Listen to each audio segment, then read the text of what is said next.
Hello and welcome to Transforming Tomorrow, the podcast from the Pentland Centre for Sustainability in Business. I'm Paul Turner. And I'm Professor Jane Bivington. Folks, the end is near. No, I'm not about to murder Paul, but it is the end of a season, and boy oh boy, am I ready for a break. But, my gosh, it's been such a season. From asteroid mining and Thai prawns, to night trains and Eiffel Towers worth of waste, there is so much to reflect on. So what are the moments that inspired us the most? And will Paul and I make it to season 3? Welcome to the season finale of Transforming Tomorrow. Woo!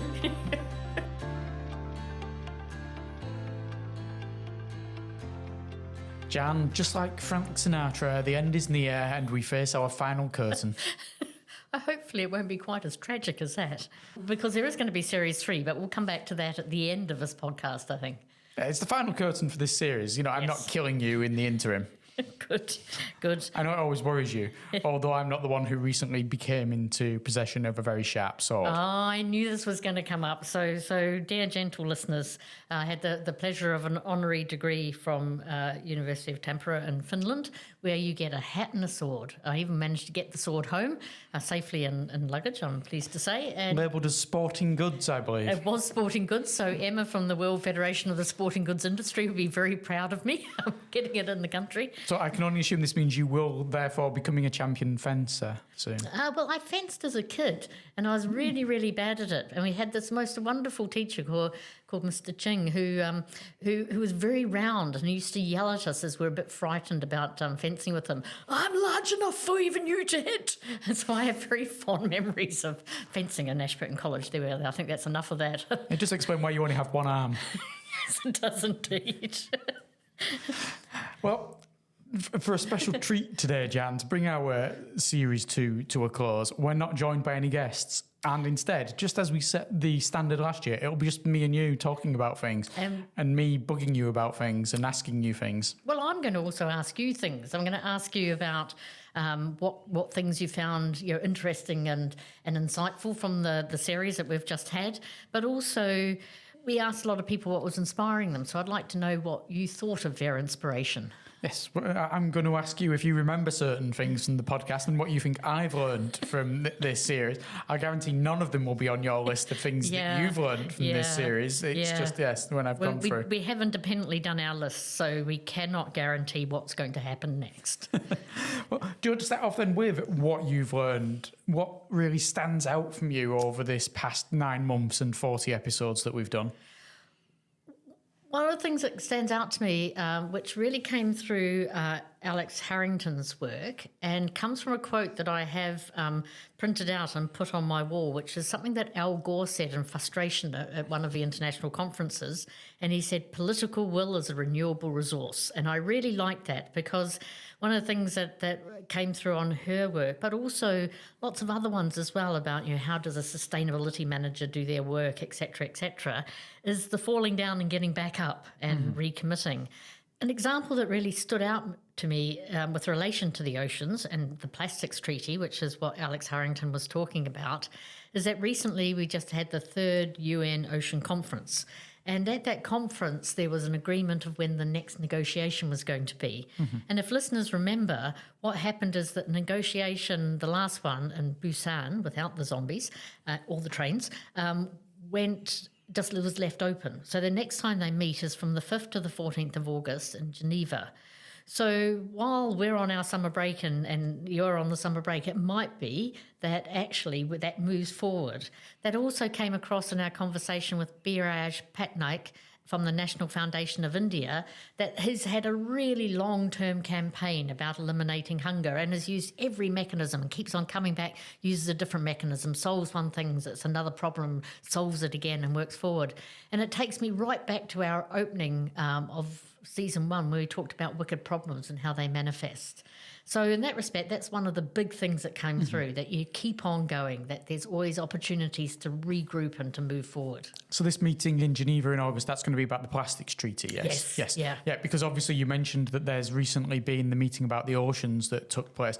And that's another thing that Alex Harrington, who was our guest about the plastics treaty, she was actually there. And so was another Pentland Centre member, Celine Jamon-Duret, who we've had on the podcast previously talking about the blue economy. So our Pentland Centre members do get about. They do indeed, and hopefully in rooms that matter and with knowledge that matters. So that's my first thing, and we should take turnabout, otherwise I should talk for hours. So what came across to you? Well, in my list of non-trivial things that I have learned during this, that was actually number one as well. Oh, that's very I cool. thought that of all the people we spoke to, and we've spoken to some really brilliant people, Alex came across to me as just the most brilliant and inspirational person who's travelling all the world and seeing all these issues and representing the little man in quite often the cases. Because I don't know if you remember, Alex was there as a voice to help a lot of these smaller nations have their voices heard amongst the large organisations such as the UN that are going there. And just seeing what Alex is doing and seeing her optimism that something might get done quite quickly by the end of the year and thinking, that sounds really slow. And then her explaining, well, the last similar type thing that went on around chemicals and such actually took far, far longer than just a year. So just seeing what Alex is doing, the work she was able to take part in and how she's applying her work both academically here, but very much practically within the organisations that are dealing with things such as the Plastics Treaty. Beyond that, the second thing, I want to go right back to the first episode of this series and talk about asteroids, when I thought you were having some kind of episode when you said, we've got someone who can come on the podcast and talk to us about mining asteroids. And I just nodded sweetly and went away and spoke to some healthcare professionals. And it turned out, no, you weren't imagining things. And it was actually real. And we had Craig Jones with us talking to us all about the reality, the potential futures of asteroid mining, how that might turn out, what that means in terms of sustainability, in terms of what the asteroids might be able to provide on this planet, such as rare earth metals, etc., what they can bring back, what asteroids might be used for, how Luxembourg is a leader in legislation when it comes to asteroid mining. That was a particularly fun fact that I remember. And that comes onto a theme that I have on my list as well. So asteroids certainly were like intergalactical fun, but then we've had lots of really very specialist topics, but topics that relate to us all. So looking at antimicrobial resistance, you see, I can hardly say it.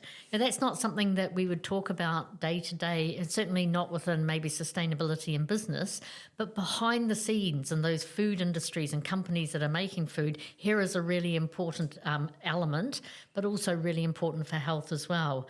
So the input from Oscar and Patrick was just, I think, really, I found it really insightful, and I hope listeners did as well. The other example of a really important topic area that I hadn't necessarily thought of before was when we had Richard Hudson on from the Chartered Institute for Wastes Management. Well remembered. Yep, the S I remember. And actually realising that there's a whole professional association working in these areas.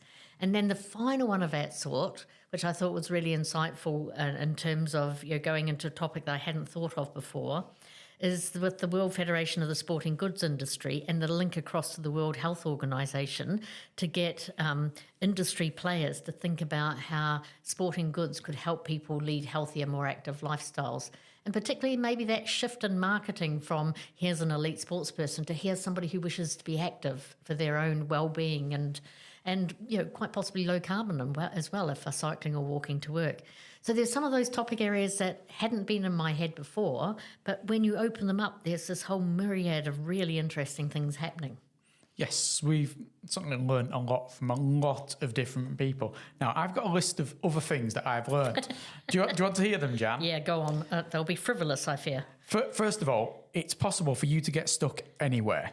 In Series 1, we had you stuck in the middle of Cumbria when your car broke down. In Series 2, the entire West Coast main line of the UK railway network closed down, just so you didn't have to be here for our first day of recording for Series 2. Transportation is always a problem. Yes. Second, I've learned that I know what TNFD stands for, and you, despite the fact you work on it, don't necessarily always remember what it means. Yeah, that's the trouble with acronyms, isn't it? We all get comfortable in our own knowledge pockets and don't think about saying it properly out loud. What does it mean? The Task Force on Financial Related... No, you've got it wrong. I've got the R. I've got the on. You got the hard bit right, and then you've got the easy bit wrong. Task Force on Nature-Related Financial Disclosures. And indeed, we did quite a bit on biodiversity, and it will continue being a really relevant topic for us in all sorts of ways. Now, I also learned that you misremember how you know people and imagine you've met them at weddings and all kinds of things when really you don't know them at all, but they turn out to be very good guests anyway. Well, it was a happy accident, wasn't it? My mind's not what it was. To be fair, my mind was never what it ought to have been. I've discovered, going back through episodes and remember now, that you were somehow meant to be now a time trial cyclist. You may not remember this, but in the episode with Emma Zwiebler from the World Federation of Sporting Goods Industry, Emma said you'd be made perfectly for being a time trial cyclist. Oh, I fear what's going to happen next as to what else he's remembered. And within the same episode, we're also meant to be recording this podcast whilst running. That's right, I do remember that. Yeah. I was listening to that last night. We never got there. Somehow it's just slipped our minds as we've recorded the remaining episodes, and we've managed to stay here in a nice sedentary position, which again goes completely against what Emma and the World Health Organization and all of those people would like us to do. Yeah. Running podcasts was the future. I've learned that it's harder to grow courgettes and onions at the moment because of the climate. That's true, although this year's quite good for courgettes. I don't know about your garden, but my garden is about to go into overdrive on the courgette front. The strawberries are going well in my garden this year, which, last year didn't necessarily go, but that's, yeah. And then finally, I've looked that I'm almost brilliant at predicting the winner of the Stanley Cup, but not quite. Because you may recall back in October or so, when we were at the very start of this season, and indeed the NHL National Hockey League season in North America was only just beginning, we discussed who we thought was going to win the Stanley Cup because we started talking about Wayne Gretzky. And I said very early in the season, Edmonton Oilers. Unfortunately, they reached the final and lost. So they were second out of all of the teams. So I was very, very close. And, quite a good pick because I don't think many other people would have said the Edmonton Oilers at the time, given how bad they were playing at the start of the season. But they didn't quite win. They didn't. And I can't remember who won, but I remember I noticed it on account of the fact that I now have an unhealthy interest in Canadian ice hockey on the strength of Wayne Gretzky?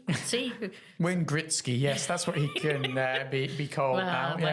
Wayne, just Wayne to me. It was the Florida Panthers. Ah. Yes, the Florida Panthers beat the Edmonton Oilers for the second year in a row in the Stanley Cup final. 4-2 this time rather than 4-3, because I know you were interested. Yes, I kind of knew. So that is a list of things that I have learned during this series. I told you my list was not things that you were going to have on your list. That is true. But there are some things on my list that I think you might agree were really inspirational and really interesting. Yes, I've got a long list of. I've actually narrowed it down. I looked to 4 different areas of inspiration that people have brought to the conversation. Well, should we go turnabout? Right. Do you want me to give you my first area of inspiration? Go for it. Across quite a few of the podcasts, we've heard people talking about how they've been inspired by seeing work and theory and research in the area of sustainability being actually applied by businesses. They're not just talking theory anymore, they're seeing it as reality. So, for instance, we had Srivas, the man who beat us to the podcast award and who still managed to get himself as a guest on our podcast despite that, talking about work around global entrepreneurship and how that is applying ESGs and seeing how sometimes the smaller firms and the global south are applying things relating to sustainability. He's seeing that in his work in India and globally. We had Frida Bengstrom, who joined us very early on, talking about Greenpeace and the oceans. And so she's seen change in how the oceans are being treated by industry and seeing operational there as well. Tim Lamont also in the seas, and he's seeing coral restoration programs actually taking place. And no longer people just talking about them in theory, but actually seeing organisations taking part in them and doing these things. We've already talked about Emma Zwiebler, who came on and how she has seen sporting goods company changing their marketing for more general people, no longer just being elite athletes, but yeah, let's go for those general people. Then we had Kaisha from Pentland Brands, and she was talking about the growth of B Corps, which is all about applying stuff relating to sustainability into practices of those businesses. So seeing that as well.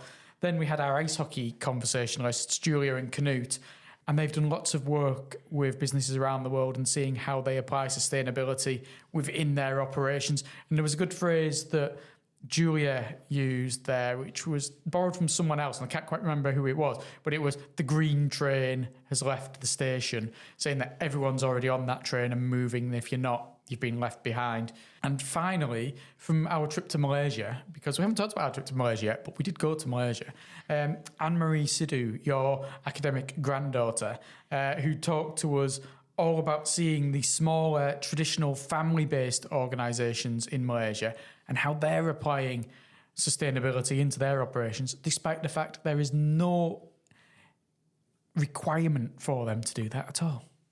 And I would add to that list, and I had a few of them. You can see me crossing things off my list as you were speaking there. Steve Kempster, I thought, spoke in a really inspiring way about his Good Dividends program and good growth, thinking about good growth and you know how to be a good business in all sorts of ways. I really liked his stories about people that work through that program and go, and really shape their businesses in a different way.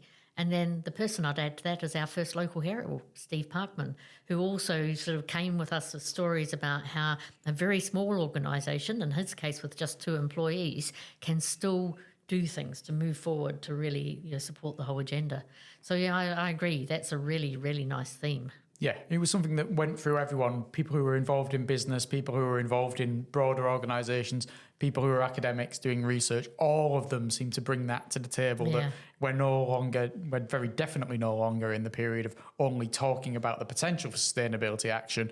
We're in a period where sustainability action for lots of organisations, businesses, individuals is taking place. Yeah.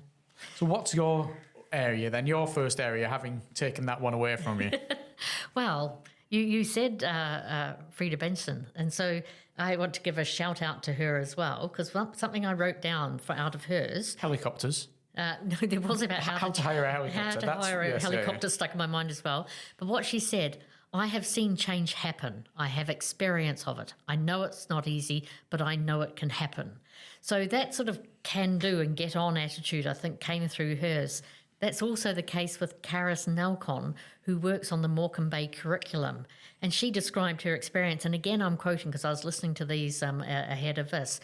People believe a better life is possible and are working day in and day out to make that possible. So in that respect, if you like, that sort of can-do attitude and working to create a change is absolutely there. And what I liked about her story and around the Morecambe Bay curriculum, and then Martin Quim's framing of anchor assets and thinking about even Morecambe Bay itself, which is starting to take shape and may actually be a subject of what I hope will be a further podcast, that you can do things in a place and really tie it to that place and deal with all sorts of aspects of sustainability and bring it together in a holistic way. And then the final example of that, again, I was in Malaysia, thinking about the ASEAN countries' collaboration around the role of sustainability and how that's at their heart of their program of work this year, as Malaysia is the host of that network for this year. I was also thinking in that same area around Malaysia, but around something different. And this is when we spoke to Mahendiran about the work he was doing in the local community around the less developed areas and the less affluent areas near the Sunway University campus, and how Sunway is an anchor institution within that area, helping people locally, regionally improve their lives. In this case, it was bringing better education to people who might not otherwise have education. And there was so many good things there about that too. Yeah, I could certainly see that. Which brings me onto my second area. Excellent. Which is quite a lot of discussion that went on around the power of young people and how they can play a role, and seeing the positivity that they already provide in the sustainability movement. We had from people such as Rose White just talking about her own children and seeing that they're talking about issues of sustainability when Rose and myself, about the same age when we were that age, we certainly weren't talking about issues of sustainability, but her children are, and my children too, talk about such issues. So seeing that, going back to Caris Nelcon and Bethan Garrett when they were talking about the Morecambe Bay curriculum, that of course is all about young people and the power of hope in these young people coming forward, the enthusiasm, the engagement they have for this whole project, which brings sustainability in other areas and the regeneration of the Morecambe Bay area and education about everything that goes on around here to the fore. Darren Axe, you'll remember we had Darren on from Students Organising for Sustainability, SOS, and him telling us about all the things he's come across, about the positive attitudes that students have towards issues of sustainability and how they work together almost like a community, a power that they have to shape people growing through the education system, which is a bit similar to what we also heard from Jose Alcaraz and Stephen Homer. Jose in Germany and Stephen in Malaysia, talking about the way they educate people about sustainability built into management education and seeing them and their positive attitudes towards it. What about you, Jan? Is that something that struck you or not? It is, and it's the same group of people with that theme and another thing associated with it. And this is where I think, particularly for many of our listeners, are working in the academy and in universities of various sorts or allied to universities. So it seemed to me that there was a slew of insights about what can happen within the academy, from inspired teaching approaches, and here Jose Alcaraz from Lancaster's Leipzig campus would be a really good example. Likewise, Stephen Homer's implementation of the principles of responsible management education in some way University of Malaysia is another good example. Darren Axe was on my list, and those students organising for sustainability and just the passion that goes with it. Then also Alex Ryan, maybe a very recent one that we've had on the podcast, looking at the potential role for universities to drive change. Rose White, rating agencies to maybe drive change. And then Marriott Izzet-White looking at ESG school versus business school. So it seemed to me that, I mean, we are an academic podcast and we have, I think, good practice orientation as well, but we are at the heart thinking about what we do in the academy. And it seemed to me there was lots of epicenters of things to work on and change in the academy. I think I'd like to clarify that. You said we're an academic podcast. We feature a lot of academics on us, but I like to think we talk about topics that aren't always restricted within the academy. I agree. Especially because I hate referring to academia as the academy, Yes. even though I just did it. Yes. And I think, well, I mean, in the categories I ask you to sort of put your podcast in, I do find it quite hard to know where to put us, because we're definitely not, you know, politics or entertainment. Yeah. But we are a sustainability podcast, yeah. But that doesn't tend to come up as a category. Environmental very occasionally does, but that doesn't touch on everything that we do. Yeah. No, I know what you mean. We are educational, but I think we're also business focused. So I agree. Yeah. So the same people that you had on your list, but for a slightly different reason, that organising around particular bodies. Again, using Martin Quinn's frame, maybe an anchor institution. Mm-hmm. Then I have another area, which is the optimism that these people see by the potential speed of change. We had Rebecca Liu and Steve Kramer on talking about Industry 5.0 and Society 5.0. And they were talking about the potential for a world where technology can help us have better lives and technology can help us address some of the world's most pressing issues. And technology can work for us and with us, and the potential to just advance society to that level. That was something that really stood out to me. Martin Quinn, I've got him down here, and hear how he's seen how you can so quickly make a difference and changes. What happened in COVID might be seen as a negative thing in many, many ways, rightly so, but it did demonstrate the ability to make changes quickly and how there is the potential out there to stop what we're doing in the way we're doing it if it's harmful and find a new way of doing it and do that without necessarily so much disruption happening. We talked to Patrick and Oscar when we talked about the elements such as antimicrobial resistance, but we talked to them as well about the potential for change around these issues and how farmers and the food systems and all these things, there's the potential there to just quite quickly change the way they're operating and help reduce the amount of antimicrobial resistance that's going on. John Verdin, who we spoke to, yes, we had John on from over the other side of the Atlantic talking about boats that also have wind turbines on them that are catching fish and carrying cruise line passengers. To be fair, that was you, I think, not John. John was much more sensible than that. I don't remember that. I definitely remember John proposing the idea. But aside from that particular idea, he's saying you can see now that people are talking about the ocean so much more than they were doing, and they're thinking about the broad picture, not just the limited sphere of their particular impacts, and that's come about really quite quickly, how that changes there. Mahendran, again, when we talked to him in Malaysia, I mean, he was positive about everything. But when it came to helping underprivileged communities, like I mentioned before, saying how the speed of the change he's already seen there with what's going on in these underprivileged communities. And then finally, when we talked about sleeper trains with Nicole, she was talking about everyone now having the attitude of doing something to make the world a little bit better, choosing trains over planes, and seeing that happening and the revival of the sleeper train movement. And that's happened again quite quickly, having the sleeper train movement died out. I love that point, and I've run out of points, but I've got a counterpoint to one of these. One of the things that we did talk about is, and the reason for looking for these points of inspiration is that the world is maybe a bit gritty at the moment, and there's been a pushback on sustainability agendas, pushback on ESG, pushback on diversity and inclusion focus as well. That's not happening uniformly across the world, but it's also happening in more than one place. So there's clearly something about that. And there's a really informative person that I follow on LinkedIn called Louisa Harris. And so she's been reporting on votes at annual general meetings where there's been a proposal to push back on equality programs. And then she's been listing the extent to which shareholders are rejecting these proposals, and some of them by 99, 98% level of rejection. And so I picked up a quote that Caterpillar, the heavy machinery producers, said that the proposal, i.e. the one against equality and diversity, the proposal inappropriately attempts to restrict Caterpillar's ability to manage its own employees, ordinary business operations, and enterprise strategy. And then went on to say, we are committed to fostering an inclusive environment, a workplace that is representative of the diverse customers and communities that we serve around the globe.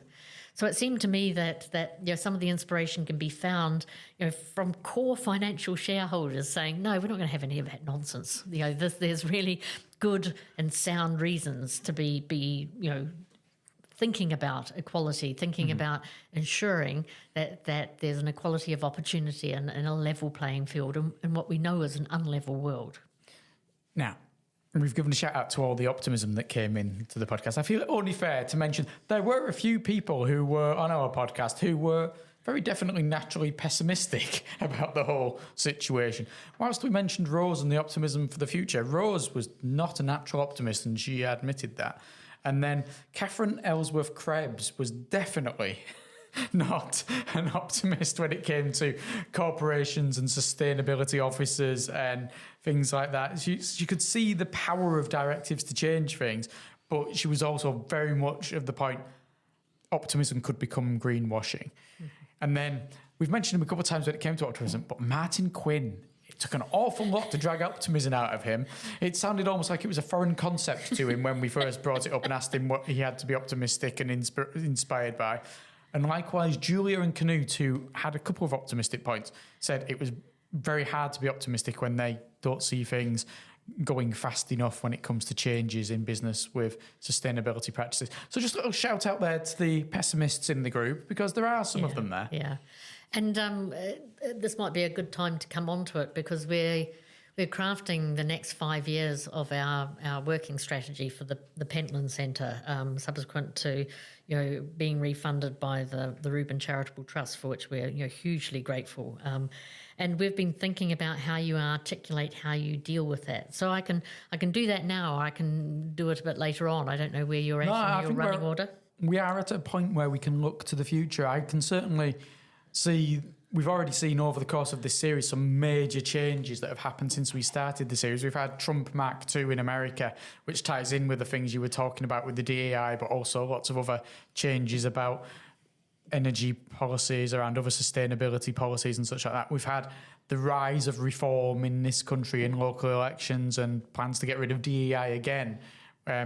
EDI. I've got the Americanism in my head because the episode we did was with UCA, and obviously UCA talks about DEI, but yes, EDI, DEI, sustainability policies as well. They're talking about just recently how they think net zero plans are just going to be abandoned because they're not realistic, or certainly you get the feeling if they were in government, that's definitely what would happen, and they think it should happen anywhere else. So there's been enough changes over the course of the last 9 months, so there's bound to be more changes over the course of the next 4 or 5 years and beyond.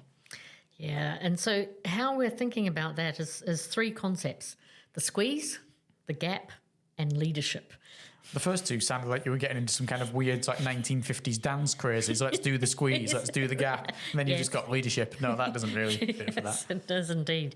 So the squeeze is exactly what you have described, that political backlash against sustainability issues in some places, but also a drawing back from regulatory approaches, which we've seen in the EU and around the omnibus, which is trying to water down, they call simplify. So simplify, water down, depending on how you view it, the various approaches to sustainability for business there. So that squeeze is on, and we know it's on. And even earlier during Trump 1, we had the ESG backlash there as well. So all of that's happening. But we also know from the scientific understanding, but also from looking at any kind of statistics about quality of opportunity, widening gap between rich and poor, how poor the very poor are, and the difficulty that they face in their lives. We know that climate change is kicking in and nature loss, and these are creating system-wide risks. So the gap then is the gap between what we might be doing and what we need to do. And that was always a gap. But as you draw away from it, the gap gets bigger. So that makes you, not gloomy, but just really worried about what to do. So we see our role at the Pentland Centre, particularly going forward in time, as trying to bridge that dynamic through thinking about what does leadership for sustainability in business look like. So there's 3 ways that we think that can be enabled, and these are areas where our members, and also we will do some strategic work as well. Firstly, there still remains a large number of principles, socially and ecologically literate businesses that will continue to advance sustainability regardless of what the environment is. So understanding how they do that, why they do that, what we can learn from that leading edge, and then lay out what the path is that others might follow. So that's one of our activities, is to codify and describe the best and provide a path to follow. The second thing we know then, and this is leadership when it's collective leadership, we know that when the going gets tough, businesses are able to sustain their positive impact by working with other like-minded organisations. So it might be in the context of Morecambe, that you could work together. It might be in the context of long supply chains or within industries, etc. The Seafood Business for Ocean Stewardship and the putative sort of Ocean 100 idea. That's the same thing about collective leadership, where if you come together, you can go further than you can go alone. And then the final bit of leadership, and this comes back to a really early podcast we had in Series 1, is that the role of professions becomes critical. So business advisors, whether they be accountants, lawyers, engineers, waste management, associations of sustainability managers, these professional groups carry that knowledge and feed it through into a whole greater environment and support lots of businesses doing what they're doing. So the stronger the professions are on this topic, the stronger the whole business ecosystem will be as well. So from our perspective, that's, if you like, where we think we can focus and add value, dealing with the squeeze, the gap, but then really focusing on leadership, how it's exercised, how other people can do that as well. Can you just rephrase it as the lead? The squeeze the gap in the lead, then you've definitely got 3 dance moves. we will spare Fionn our dance moves in the studio. It could get a wee bit wild, but yes, it is a dance. It's always a dance. And it's always a delicate dance as well. Indeed. Yes. Well, with that in mind then, where are we going with the future of the podcast? Because we have said we will be back for Series 3, barring you getting your sword out and chasing me down a corridor and attacking me. Or getting irreversibly lost somewhere in the wilds due to a transport malfunction. Yes, we are going to have a Series 3. What should you expect? You should expect more of the same. Really interesting people who are inspiring, but also quite sober in some of their evaluations of what's going on. We've got a long list, and some of them are people in business, so more local heroes. Some of them are alumni of the university who have gone off and done really interesting things, and we'd like to invite them back to have a conversation about that.